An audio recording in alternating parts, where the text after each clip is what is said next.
Well, welcome into the Harness Half Hour, brought to you by HRNZ Marketing. I'm Jess Smith and I look forward to bringing you the latest harness racing news and interviews with varied and colourful industry participants from New Zealand and around the world, along with the very latest news and updates from HRNZ. There'll be a new episode available each Tuesday afternoon via the HRNZ website and social media platforms. And it's time now for our harness headlines. The annual Darren De Philippi Memorial was held at Addington on Thursday night and was won by Mark Hurrell with Redwood Invasion for trainer Robbie Holmes. Hurrell rated the 7-year-old beautifully in front and held off the late charges of Ruthless Kayla and John Morrison and Peggy Nova and Bronson Munro. Last Friday, Forbury Park held their Field Marshal finals, where the Claimer final was won by 4-star Shiraz for Brad Mowbray and Charlotte Purvis.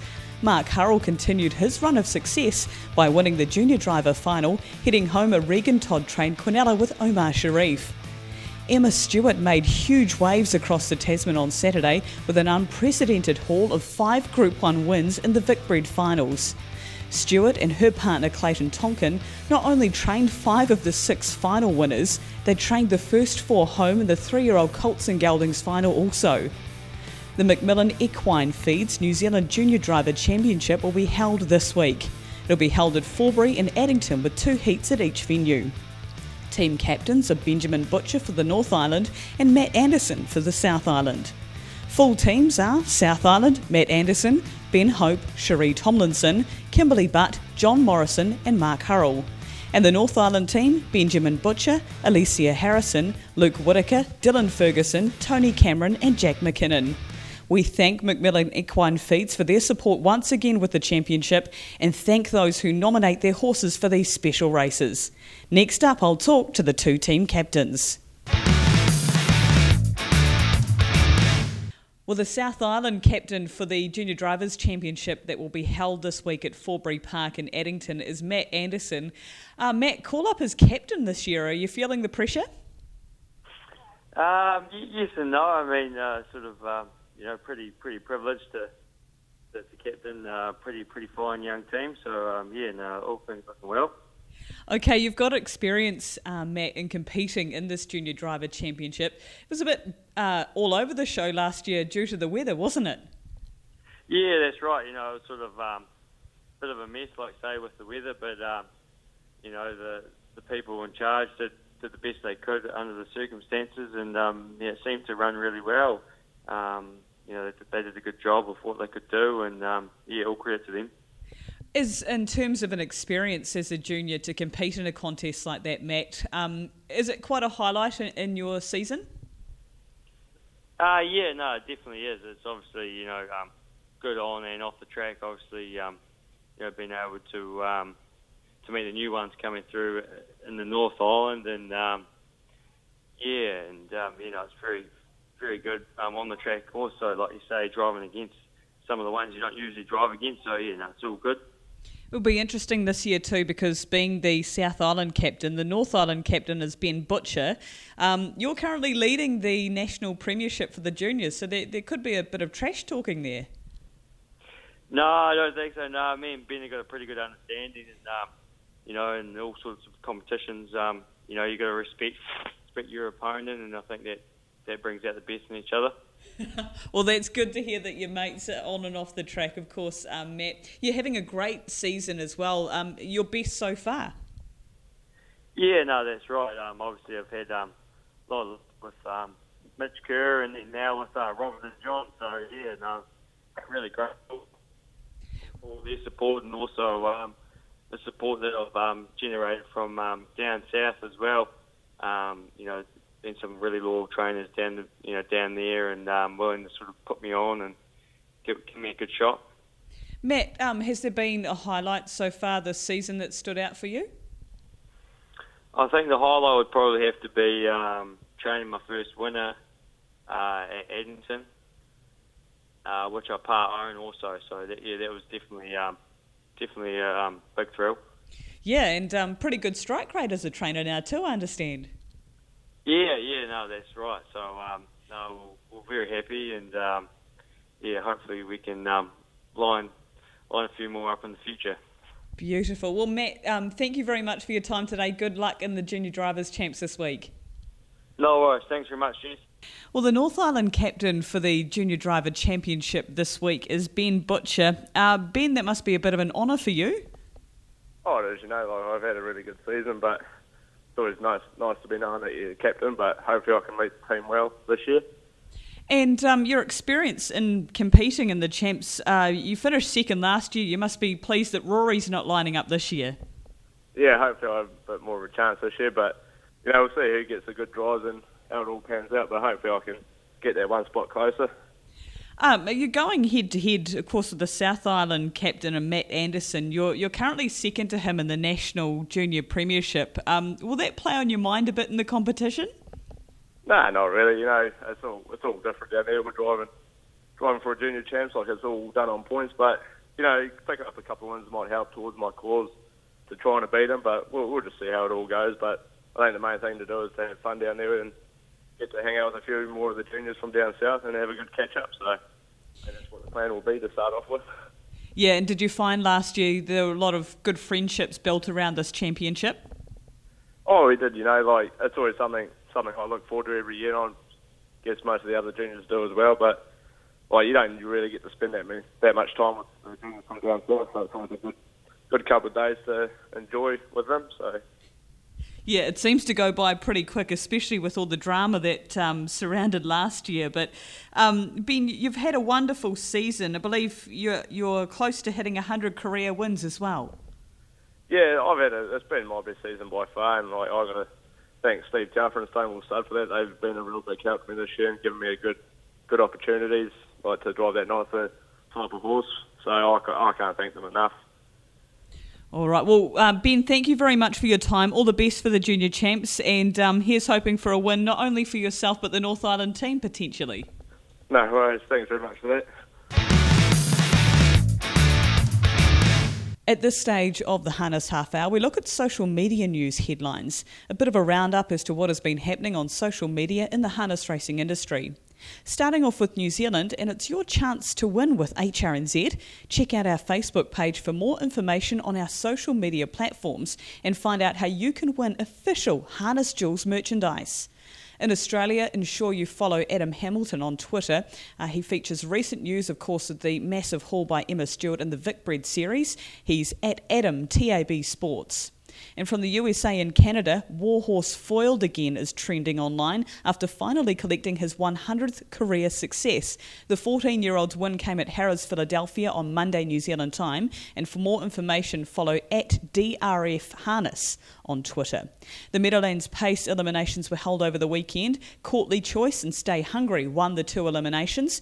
And for more information as they build into the final this weekend, make sure you follow Meadowlands Racetrack. That's at the Meadowlands. Kiwi export Sha Tin is also currently the USA's leading money earner for 2018. A huge performance at this stage of the game, and you can keep up to date on her progress by following her trainer Joanne King on Twitter. Well, it's my great pleasure to welcome onto the Harness Half Hour from TaylorMade Stallions in the United States, Duncan Taylor. Duncan, thank you so very much for your time, and I thought it would be a great opportunity for the Down Under harness fans to find out a bit about yourself and TaylorMade Stallions. Well, that's great. I really appreciate the opportunity, and I know you guys race some great horses because we're seeing them race up here in the U.S., and they're doing very well. I think that our background is mostly known in the thoroughbred world. When I was young, though, my father and my grandfather both had standardbreds, and my dad, when he's a young man, worked for Gene Sears, which is Brian Sears' grandfather. And so Mr. C.F. Gaines, that started the first Gainesway Farm, he was basically totally in standardbreds. So my dad went to work for him, and the first 12 years of my life, we were always thinking, man, those thoroughbreds are dumb. These standardbreds are a lot better. And we were very much indoctrinated to love the standardbred and not like the thoroughbred. But as life would have it, Mr. C.F. Gaines, when he retired, his son came and took over the Gainesway farm, and he gradually went into thoroughbreds. So my dad was always worked for the family. He and John Gaines started learning the thoroughbred business together, and basically they, over the time that they were in it, that would have been about 64, 65, up until, 1990, they went from having no stallions to they had some of the world's top stallions. They had, at one time there, they had 45, 50 stallions. So from the time I was 12 until I was 20 and started TaylorMade, along with a guy named Mike Shannon, and he was from Texas, not the Mike Shannon from down under. And I have 5 brothers that were in the business, that came into the business with me, and we've been in the thoroughbred business. And what we became best known for is being consigners or agents, where we would take people's horses to the sales, prepare them, and sell the horses. So since we started into business, and I think 78 was our first consignment, we've sold over $2.5 billion worth of thoroughbreds through the public auction in Kentucky. So we've grown up around horses from the time we could walk. We were around horses, and my dad trained all the brothers to be horsemen, and we all stuck together, and we had 2 brothers pass away, and I think that bonded the 4 that were still alive very close together. So we worked together very closely, and we all loved the horse business. And each one of us sort of took on a different area of the business as time went on. So that's and we have a farm now with about 1,100 acres, and we keep about 500 horses on the farm now, and we're largely a company that serves other people that are in the thoroughbred business. Right. We have many customers, and we sell their horses, and we work hard at selling their horses and representing them and trying to get the most money for the people that own the horses. So, Duncan, what prompted you to return to the standardbred side of things? Was it more appealing for your market now to grow that way? I'm like entrepreneur at heart, and my always said, I'm the brother that I like horses, but I like business as much as I like horses. And I said if I'd have been born in Detroit, I'd have probably been in the car business. So, the agent Ernie Martinez, I'd met him, and I have a really good friend named Steve Stewart at Hunterton Farm that he grew up around the Taylors, and when we were young, his brother Tommy Stewart, my dad taught him just like he taught us, and taught all the Stewart boys. And Tommy ran Stoner Creek Stud, where Metaskipper was, and he passed away too young. And then there was a Johnny Stewart that was in the standardbreds, and the one that was closer to my age was Bobby Stewart, and he drives horses and still trains. But Steve has been the one that went into more of the breeding and the raising of foals, and he has a business very similar to TaylorMade, but it's in the standardbred business. And Steve had been telling me that he thought there was an opening in the standardbred business where somebody could come in and start to syndicate horses, market horses, because it wasn't as competitive at the very top end of the business as it used to be when a lot of the Almahurst and Walnut Hall and Castleton and all these big farms were always competing for the horses. That now it's become a lot of the people with money want to race the horses and don't care that much about syndicating and standing them and being in that business.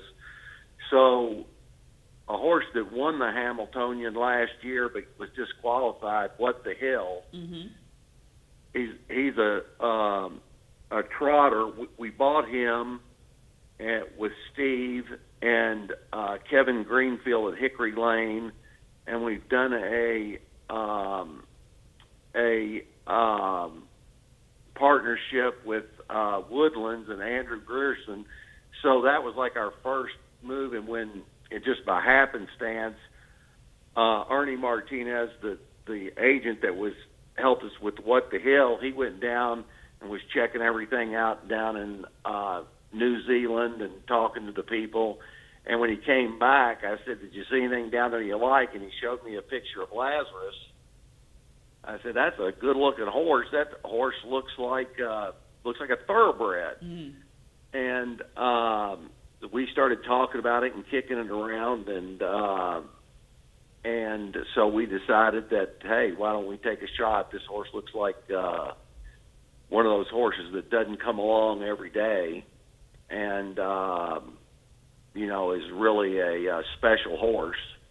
And we thought, well, we would take an opportunity on him too, and try to start to build a brand, and hopefully, as the world is now, it's a much more global, and these horses shuttle, and the opportunities for them are different than it used to be. Right. So we're very much looking forward to getting back to our roots and getting more involved in the standardbreds. And Duncan, of course, you've chosen one of the most successful North American trainers in Jimmy Takter, who has achieved remarkable things since he's moved to the United States with trotters and pacers. Have you heard about how Lazarus has settled in and where he is in his preparation? Yes, he's, I was surprised. I didn't hear from Jimmy. I heard from a guy named Bob Marks. He said that he trained him, I guess, a mile. The last half a mile was in 56, which is for no longer than he's been back in training. He was off like for 10 weeks before we got him, and I think he got there, I don't know if it was around June 1st or maybe it was a little later than that he's already that far along. So, I don't want to get too over-ambitious.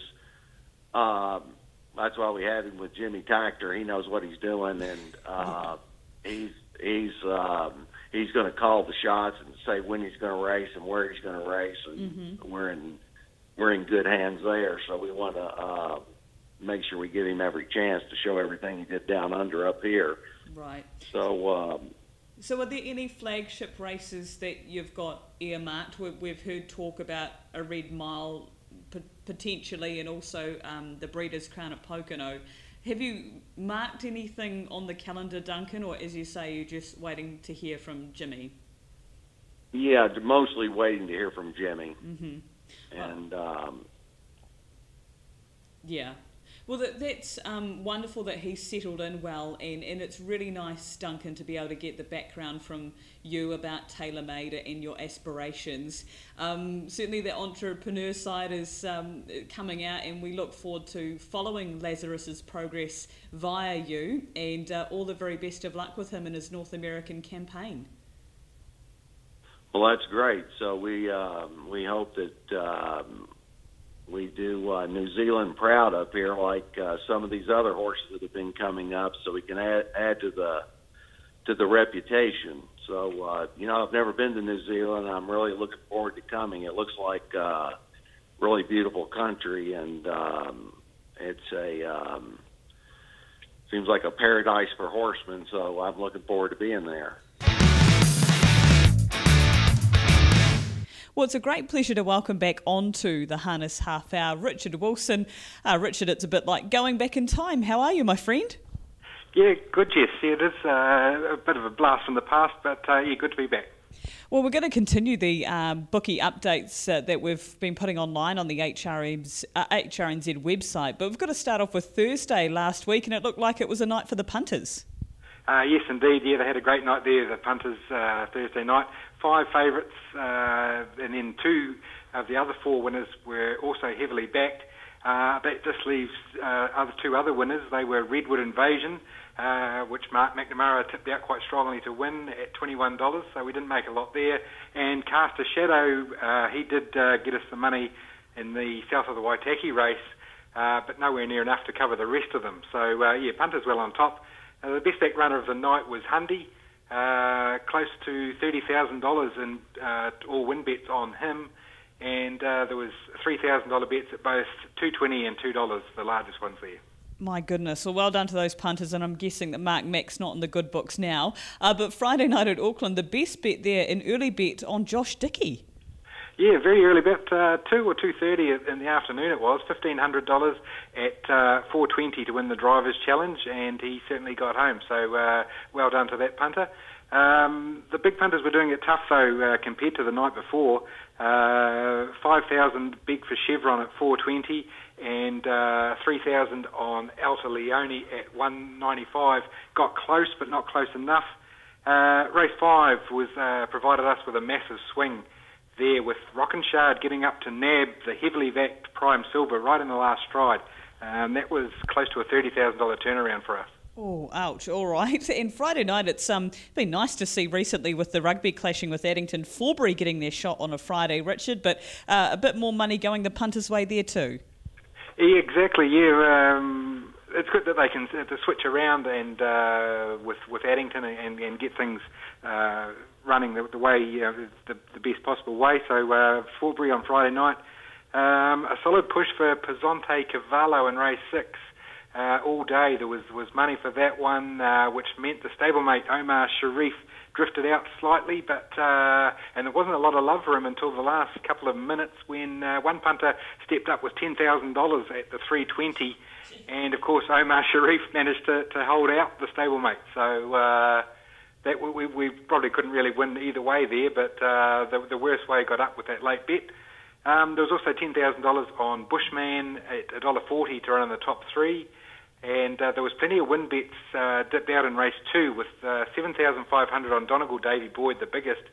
He was steady there at $1.28. Gee, big money going punters' ways, which is not always the case at Forbury, as we know. Sunday, Rangiora, we had a meeting there in North Canterbury, and Sam Scara taking a bit of money. Yes, indeed. It didn't really come until the last couple of minutes either there, Jess. Race 8 there, Sam Scara, bets of 1,400 and 1,200, as well as 2,600 bets at the 175, just in the last couple of minutes. It proved to be the tip of quite a decent iceberg. The money really did flow, and she stepped away from the stand nicely and got home. Punters also got plenty off Nirvana Beach, bets of $2,000 at 2 and a $4,600 bet at 185. They were the largest ones of plenty bets there. And there was also a late rally for London Delight, 350 out to 390.